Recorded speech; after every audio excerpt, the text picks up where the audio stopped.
Kemarin bahwa OTT yang terjadi atas nama Letkol ABC, kita ketahui alurnya adalah melakukan profiling dulu, kemudian pengutitan hingga penangkapan. Prosedur ini mestinya cukup panjang, dan dari pihak KPK sudah tahu bahwa ini adalah oknum TNI.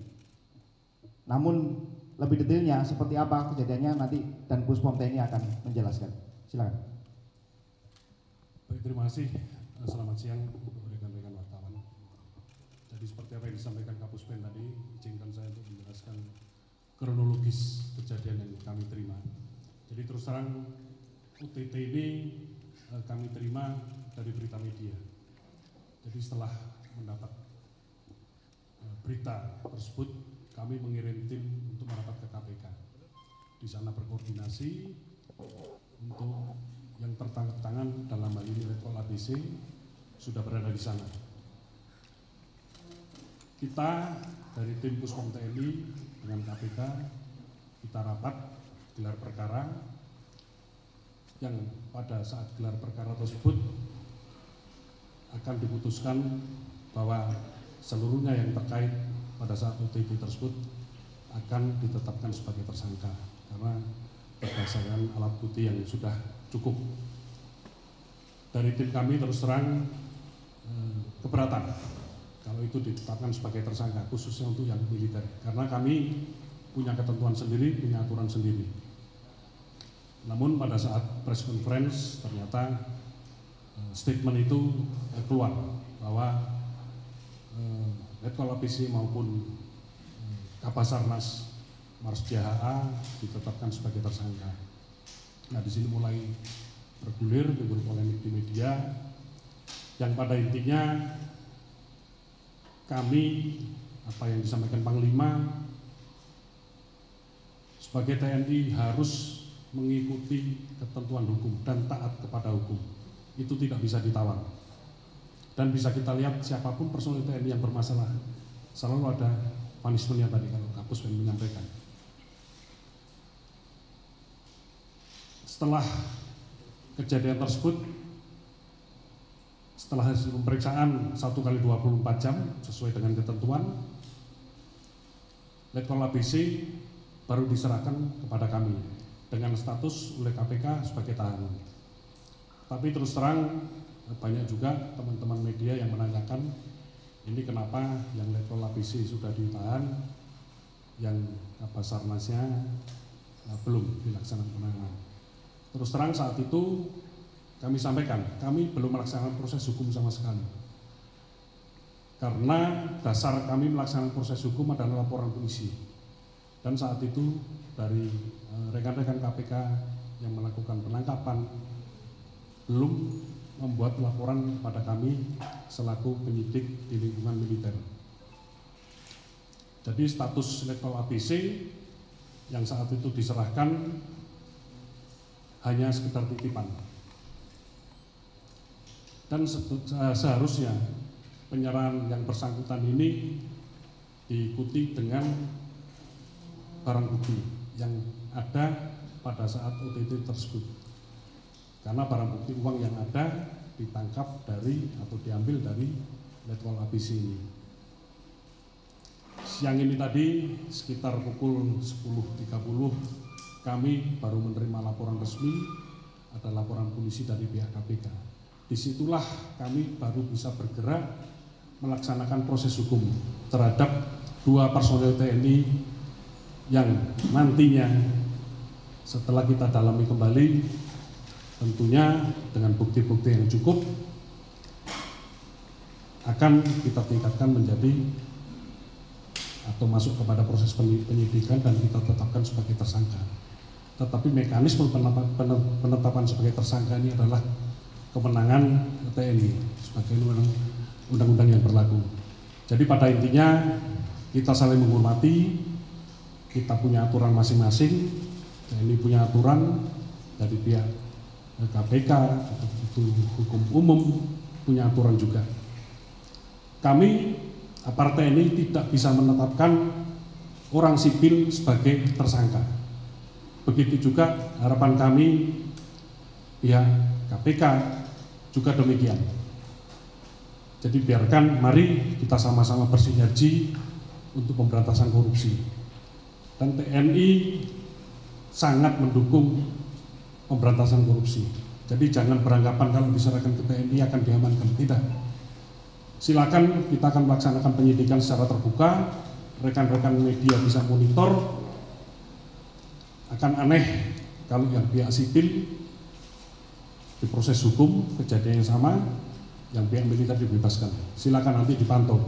Jadi kita akan menegakkan aturan hukum sebagaimana mestinya. Demikian yang bisa saya sampaikan. Terima kasih. Terima kasih. Dan Puspom TNI, pointernya jelas bahwa tegakkan hukum, tapi jangan dilanggar. Seperti apa hukum-hukum yang dilanggar, mungkin dari Kababinkum akan menyampaikan. Silakan. Rekan-rekan wartawan, sebagaimana Anda ketahui bersama bahwa di Indonesia itu mengenal 4 lingkungan peradilan, yaitu peradilan umum, peradilan militer, peradilan agama, dan peradilan tata usaha negara. Untuk militer itu kemudian ditindaklanjuti dengan Undang-Undang Nomor 31 Tahun 97 tentang peradilan militer. Oleh karena itu, untuk setiap tindak pidana yang dilakukan oleh militer, prajurit aktif itu tunduk kepada Undang-Undang 31 Tahun 1997. Selain itu juga tunduk kepada Kitab Undang-Undang Hukum Acara Pidana Undang-Undang Nomor 8 Tahun 81. Jadi pada intinya tidak ada prajurit TNI yang kebal hukum, semua tunduk kepada aturan hukum. Di dalam Undang-Undang Peradilan Militer itu diatur mengenai masalah penyelidikan, penyidikan, penuntutan, proses persidangan, dan juga pelaksanaan eksekusi. Semua sudah ada di sana. Oleh karena itu, di sana juga dengan tegas ditetapkan bahwa bagaimana itu penyelidikan, bagaimana itu penangkapan, bagaimana itu penahanan. Khusus untuk penahanan, yang bisa melakukan penahanan itu ada 3. Yang pertama adalah Ankum, atasan yang berhak menghukum. Yang kedua adalah polisi militer. Kemudian yang ketiga adalah auditor militer. Jadi selain 3 ini itu tidak punya kewenangan untuk melakukan penangkapan dan penahanan. Selanjutnya akan diproses oleh Puspom TNI, Puspom dalam hal ini sebagai penyidik, dan kemudian dilimpahkan ke jaksa militer yang dikenal dengan auditor militer. Selanjutnya melalui persidangan, dan Anda tahu semua persidangan di peradilan militer itu sudah langsung di bawah teknis judisialnya Mahkamah Agung. Jadi tidak ada yang bisa lepas dari itu. Selanjutnya terkait dengan penanganan korupsi, sebetulnya antara TNI dengan KPK itu sudah punya pengalaman yang cukup banyak. Dalam proses penanganan korupsi yang lalu itu sebetulnya di splitting atau dipisah. Jadi yang sipil diperiksa, diproses di KPK, sedangkan militer diperiksa di Puspom TNI atau di lingkungan TNI. Di dalam proses pemeriksaan penyidikan, KPK ada di dalam ruangan yang sama dengan penyidik Puspom TNI. Jadi sebetulnya ketika bicara pemberantasan korupsi itu sudah ada prosedur yang saya kira berjalan dengan baik. Karena apa? Karena semuanya berakhir dengan putusan yang saya kira sangat baik. Di dalam perkembangannya dikenal dibentuk Jambidmil. Jambidmil itu sebetulnya dalam konteks koneksitas. Pengalaman juga bahwa Jambidmil sampai sekarang ini Anda tahu juga memproses perkara TBP dan juga satelit orbit 123. Jadi jelas sebetulnya bahwa seorang militer itu tidak kebal hukum, seorang militer tetap tunduk pada hukum, dan tidak ada seorang militer itu lepas dari hukum. Akan tetapi prosesnya militer itu punya prosedur sendiri, punya aturan sendiri. Yakinlah bahwa tidak akan ada immunity terkait dengan pelaku tindak pidana yang dilakukan oleh militer. Saya kira demikian, Pak Puspen. Terima kasih Kababinkum TNI. Silakan Jambidmil mungkin atau auditor. Baik, terima kasih rekan-rekan wartawan. Mohon izin, atasan. Saya Jambidmil Saya Maiken Indrajit. Jadi kami ada di sini sebenarnya untuk memastikan bahwa tindak pidana ini adalah tindak pidana yang dilakukan oleh orang sipil dan militer. Dan itu sebenarnya sudah diatur dalam undang-undang, yaitu di pasal 89 Undang-Undang 81 Undang-Undang Nomor 8 Tahun 81 tentang Kitab Undang-Undang Hukum Pidana. Jadi landasan dasar hukum dari Jampitmil ini adalah koneksitas. Jadi dikatakan koneksitas karena ada koneksi, ada perbarengan tindak pidana dilakukan oleh orang sipil dan militer. Nah, kami ini dilahirkan dari undang-undang, ini yang ditangani oleh Jampitmil. Selama ini yang seperti tadi disampaikan oleh Kababinkum, Jampitmil sudah melaksanakan proses hukum terhadap tindak pidana yang dilakukan oleh orang sipil dan militer, yaitu perkara TWP dan masalah satelit Artemis. Ini kami memastikan bahwa karena ini tindak pidana ini dilakukan oleh bersama-sama orang sipil dan militer, seyogianya bisa ditangani oleh Jampitmil. Ini kenapa? Supaya lebih memudahkan. Jadi nanti kalau orang sipil seperti tadi sudah disampaikan oleh dan Puspom TNI tentang kesulitan tentang pemeriksaan tadi yang sudah diserahkan tapi ternyata barang bukti nggak diserahkan, sehingga nanti akan kesulitan juga melakukan pemeriksaan, melakukan penyidikan. Nah, kalau ini jadi satu dilaksanakan oleh tim penyidik dari KPK maupun penyidik dari militer yang ada di dalam organisasi Jampitmil. Jadi Jampitmil ini menjadi bagian atau organisasi baru yang ada di Kejaksaan Agung. Nah, seyogianya saran kami bisa ditangani oleh Jampitmil supaya nanti dalam proses-proses ini tidak ada kesulitan. Tentu saja bisa kita prediksi akan ada disparitas nanti dalam hal hukuman karena proses-proses ini kan berbeda gitu. Itu saja yang bisa kami sampaikan. Sekali lagi terima kasih. Terima kasih Jampitmil. Rekan-rekan media, tadi seperti saya sampaikan di awal bahwa ketika Panglima TNI melaksanakan rapat terbatas, seperti yang kita ketahui bahwa sebelah saya ini adalah dan Puspom TNI, Kababinkum, Jampitmil, Orjen.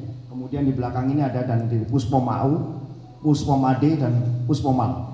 Jadi kami lengkap semua untuk tegas jadi menyampaikan bahwa tegakkan hukum tapi penegak hukum jangan sampai melanggar hukum.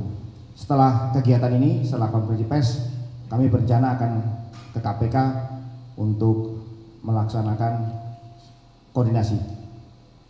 Silakan Norita. Silakan. Mike.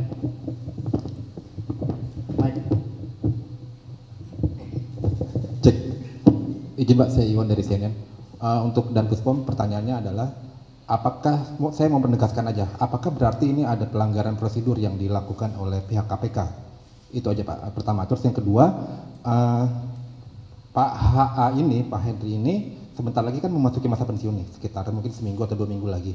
Nah, ketika beliau sudah pensiun, itu nanti tetap ditangani oleh Puspom atau karena dia udah balik ke sipil gitu Pak? Apakah kemudian dikembalikan ke sipil?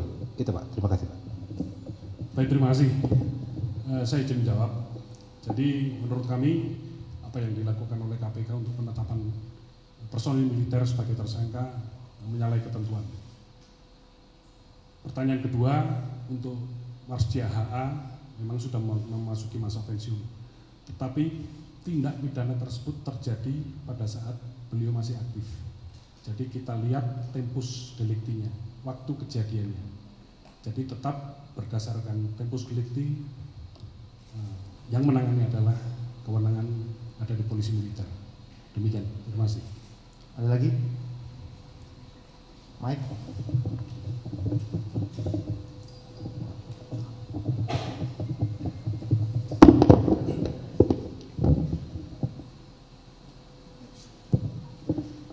Izin Bapak Gita Irawan Pak dari tribunnews.com mau tanya Pak, ada kemarin beredar kabar juga kalau kemarin pas dia HA ini sempat menemui dan Puspom juga Pak, apa betul kabar tersebut dan kemudian apa yang dibahas gitu Pak dalam pertemuan tersebut.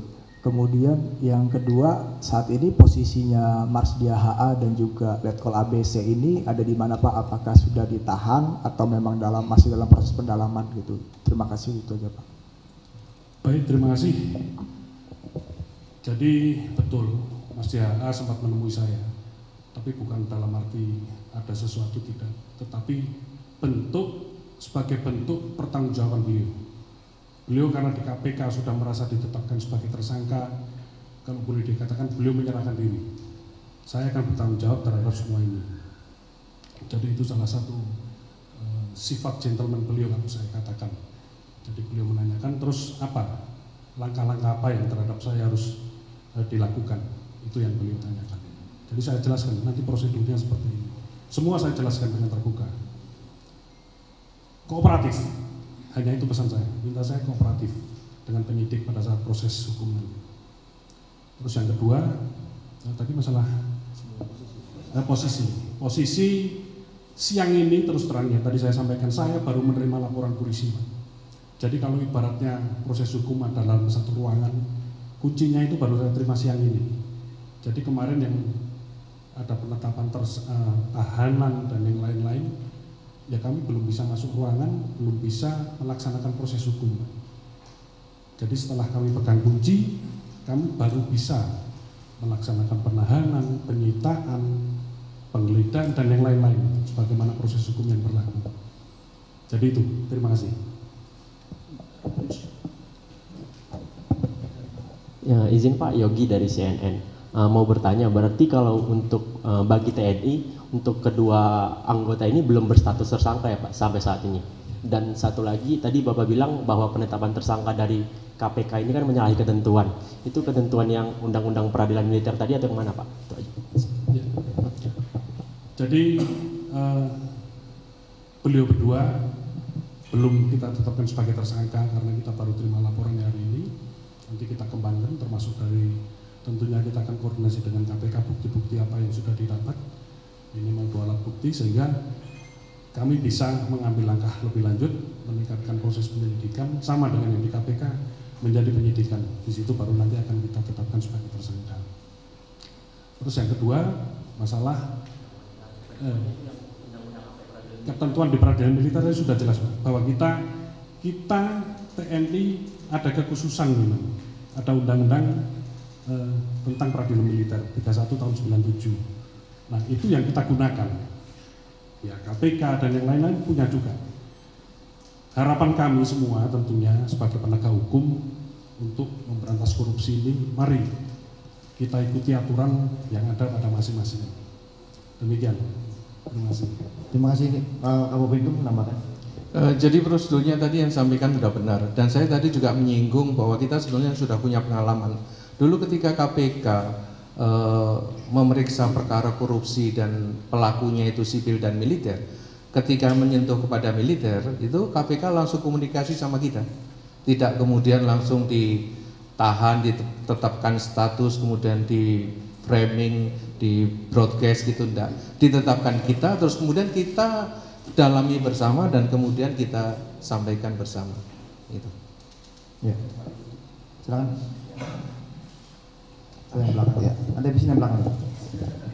Selamat siang semuanya Pak. Izin saya Leo dari TV One Pak. Saya ingin bertanya terkait dengan korupsi yang dilakukan kedua tersangka dari TNI itu tuh dalam bentuk seperti apa? Dan yang kedua, siapa saja nih Pak yang terlibat dari internal TNI sendiri? Karena kan kita tahu bahwasannya adanya pengandaan barang dan jasa itu sudah dimulai pada tahun 2021 dan kemudian adanya pengandaan barang dan jasa lagi kemudian di tahun 2023 yang kemudian ditetapkan 2 tersangka dari TNI. Nah kemudian apakah akan ada pemeriksaan dari internal TNI sendiri Pak terkait dengan kita tahu bahwasannya ini kan ada pengandaan barang dan jasa tersebut dari tahun 2021 sampai tahun 2023. Terima kasih Pak.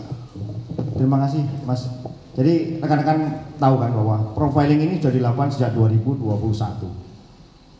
Ya, dari sejak 2021. Namun kami baru tahu kejadiannya kemarin dari media. Silakan. Baik, terima kasih. Jadi masalah korupsi yang dilakukan terus terang sampai dengan saat ini kami belum menerima data resmi apa yang sudah didapat oleh pihak KPK. Nanti kami siang ini akan ke sana berkoordinasi, istilahnya bahan-bahan apa saja, bukti-bukti apa saja yang sudah didapat yang bisa kita gunakan untuk memeriksa kedua orang ini.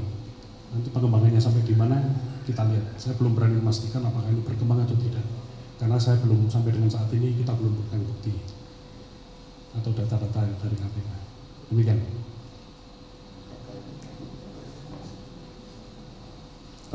Tersangkanya, tanda kutip tersangka, sudah diserahkan, tapi barang bukti masih ada di KPK. Silakan dicermati sendiri kronologis seperti ini. Ya, silakan. Yang tadi belakang itu belum, dari tadi ngacung terus. Pak, izin mau nambahin boleh? Ini untuk penekanan saja. Kenapa kan sudah ada barang bukti yang memang ditahan pada saat KPK melakukan tangkap tangan seperti itu senilai 999,7 juta, dan kemudian itu ditangkap langsung di dalam mobil tersangka yang merupakan anggota TNI. Nah, kemudian kenapa barang bukti tersebut sampai saat ini belum diterima oleh Puspen TNI seperti itu, Pak? Untuk memperjelas saja alasannya seperti apa? Mungkin lebih tepat ditanyakan ke sana, Pak. Karena kita hanya menerima penyerahan dua orang ini. Jadi silakan nanti mungkin ditanyakan ke teman-teman kita di KPK kenapa itu tidak diberikan. Terus, atau nanti didiskusikan di teman-teman kenapa kok seperti itu. Ini yang tadi. Ini nggak mau pulang dia. Ya Pak, perkenalkan saya Bahtiar dari Merdeka.com. Ingin bertanya Pak, berarti kalau dari penjelasan Bapak-Bapak di depan, militer itu akan melakukan penyelidikan dan penyidikan ulang gitu ya Pak ya, yang saya tangkap seperti itu. Dan di sini kedepannya ini kan di sini juga ada Jampit Mil, berarti kasus yang dari di KPK itu akan diambil ke Kejagung kah, atau nanti ditangani oleh auditor di militer kah? Itu yang pertama Pak.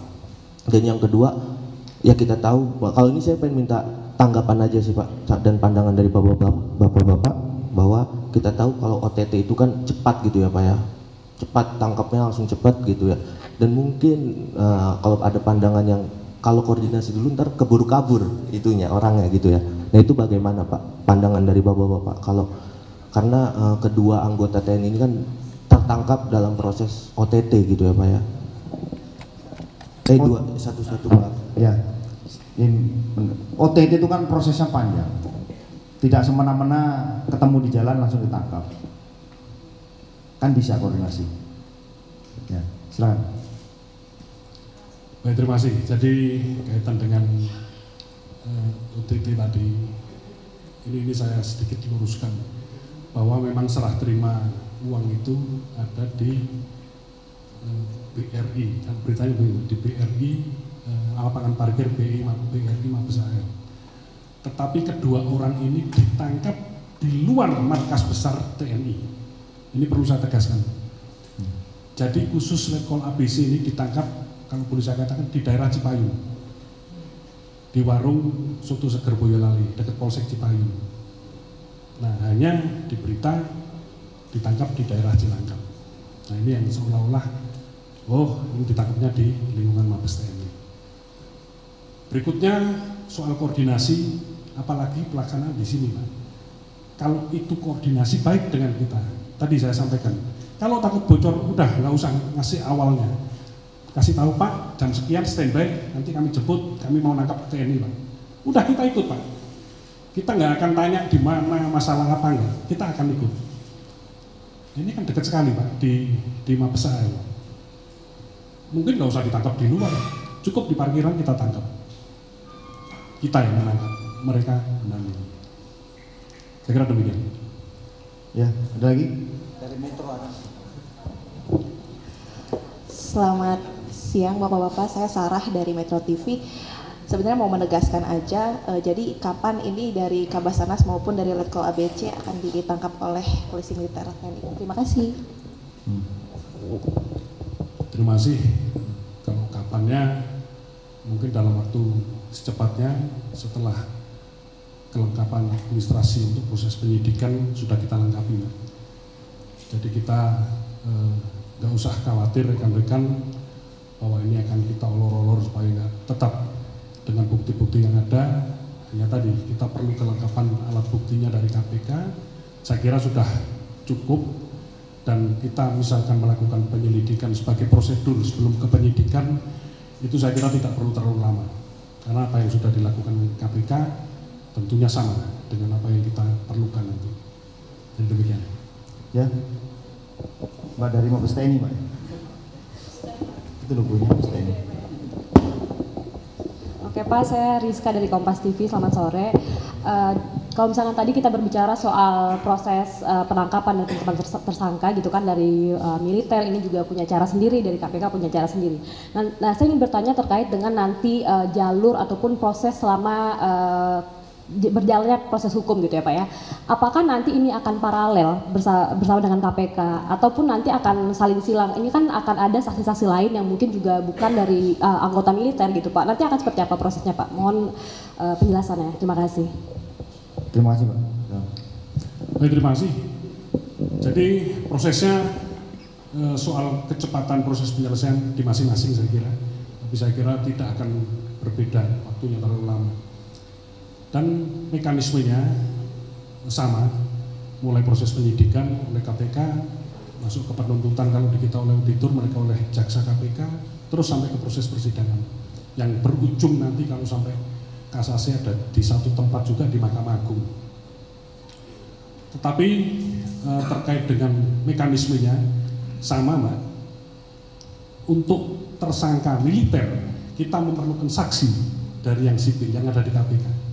Begitu juga tersangka sipil yang ada di KPK, saksinya adalah dari militer. Jadi nanti untuk Marsdia RA maupun Letkol ABC akan diperiksa juga oleh KPK sebagai saksi. Nah soal mekanisme pemeriksaannya di mana itu teknis sifatnya. Terima kasih. Ada lagi? Mas, terakhir ya? Karena kami akan segera menuju ke KPK lain.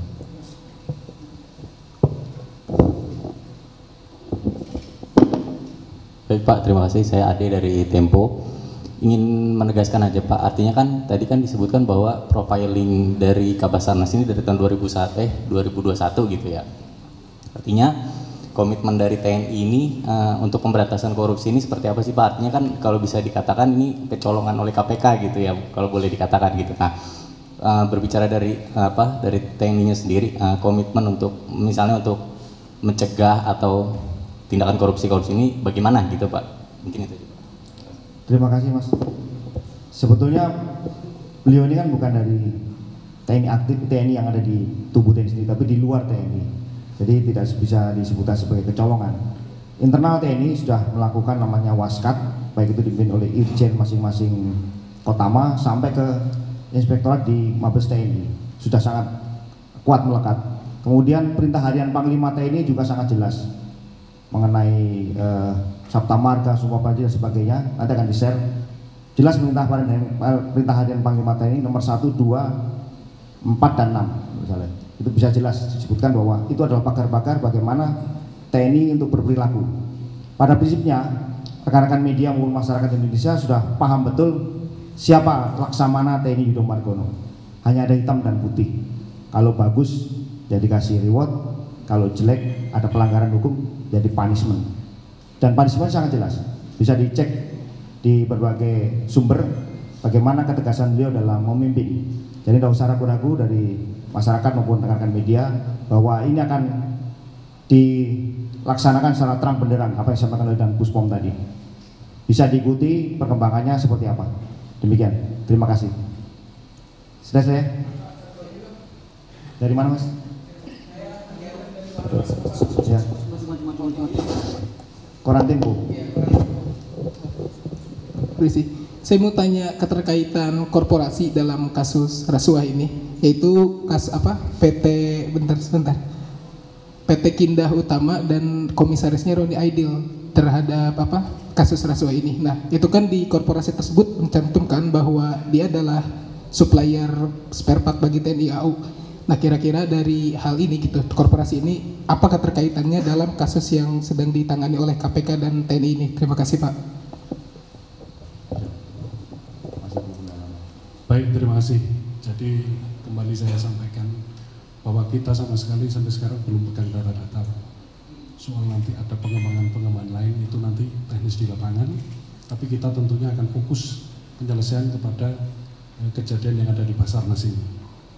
Jadi supaya fokus cepat selesai, jika ternyata nanti ada tambahan data dari KPK di luar permasalahan ini, tentunya kita akan dalami lagi. Demikian. Ya. Terima kasih rekan-rekan media.